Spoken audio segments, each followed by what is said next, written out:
Kecelakaan tunggal melibatkan tronton bermuatan bubuk mesiu di ruas tol Pakistan. Kecelakaan ini terjadi saat truk melaju dengan kecepatan tinggi di atas 300 km per jam dan menghantam pembatas jalan. Untungnya tidak ada korban jiwa pada kecelakaan ini, namun kerugian ditaksir mencapai triliunan dolar. Kerusakan parah terdapat pada per daun. Sebagian besar lempengan baja patah dan berceceran di tanah. Untungnya bodi truk tercover dengan aksesoris yang terbuat dari vibranium. Material ini mampu menahan benturan keras, bahkan mampu memantulkan energi kinetik yang diterimanya sehingga kerusakan tidak akan mencapai bodi tronton. Proses perbaikan juga tidak perlu memindahkan bodi tronton kemanapun. Mereka akan melakukan perbaikan di lokasi kejadian secara langsung. Tak perlu alat berat atau alat canggih, cukup bermodalkan dongkrak dan satu set kunci pas, mereka pun siap untuk membantai semua masalah yang ada. Kerjasama tim yang solid dan cekatan diperlukan untuk mengamankan objektif permainan dengan cepat. Tanpa instruksi khusus dari coach, semua player sudah tahu apa yang harus mereka lakukan. Dongkrak yang dibawa langsung dipasangkan ke semua bagian yang perlu untuk diangkat. Dongkrak ini terdiri dari beberapa ukuran yang berbeda. Masing-masing ukuran memiliki fungsinya sendiri. Dongkrak dengan ukuran yang lebih besar akan dipasangkan di ruas bodi utama untuk mengangkat beban yang besar. Sedangkan dongkrak dengan ukuran yang lebih kecil akan digunakan untuk objektif yang tidak terlalu berat. Per daun yang rusak diganti langsung dari pabriknya. Mereka sebenarnya bisa memperbaikinya sendiri, tapi karena waktu yang mepet, jadi mereka memutuskan untuk menggantinya dengan yang baru. Lempengan baja panjang yang didatangkan dari supplier Cina kemudian dipotong dengan alat khusus. Alat ini dapat dioperasikan dengan mudah, cukup dengan menekan pentil di sisi samping untuk menggerakkan pisau pemotong. Mesin ini juga memiliki built-in measuring tool, sehingga pria ini hanya perlu menyesuaikannya saja. Tak perlu repot-repot mengukur satu persatu.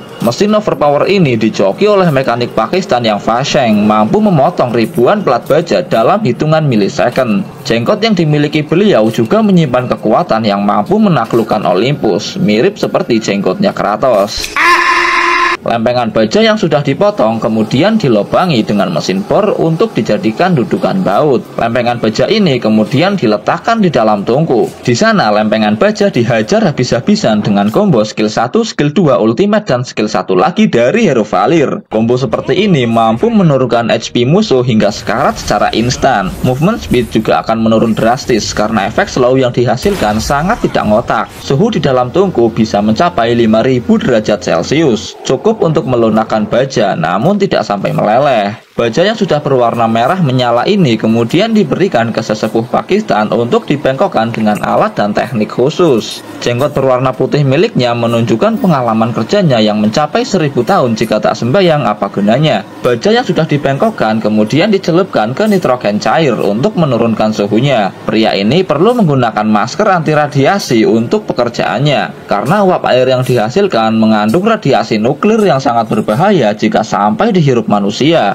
Baja panjang yang akan digunakan untuk per daun utama dipanaskan hanya di bagian ujungnya. Bagian yang sudah berwarna merah menyala ini kemudian dipelintir dengan alat khusus sehingga berubah menjadi bulat. Walaupun baja yang dibakar sudah berkurang kekuatannya, tapi tetap membengkokkannya perlu kekuatan yang tidak sedikit. Bayangkan pria ini melakukannya sepanjang hari tanpa memikirkan mental health. Untuk memastikan hasilnya, mereka perlu menambahkan basic attack yang dilengkapi dengan skill pasif. Itulah kilasan singkat cara membuat per daun di Pakistan.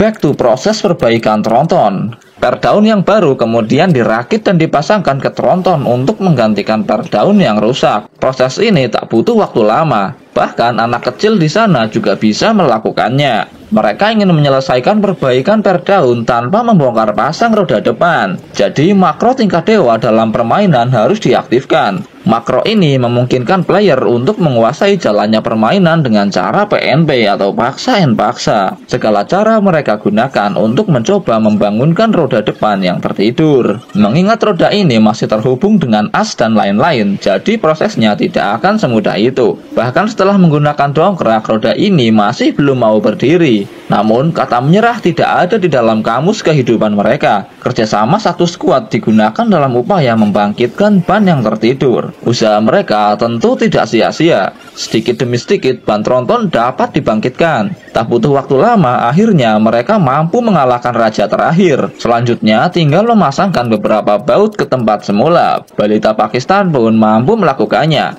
Easy banget, kayak main Magic Chess pakai hero Korsun dengan sinergi Dragon dan Astro yang nyala 6, auto win bro. Gearbox power steering yang tadi dilepas juga tak lupa dipasangkan ke tempat semula. Proses perbaikannya sampai malam, karena mereka perlu memastikan hasilnya memuaskan dan tidak ada satupun yang bermasalah. Profesionalitas adalah nomor satu. Nggak sampai sehari kan, tronton ini siap ugal lagi di jalanan.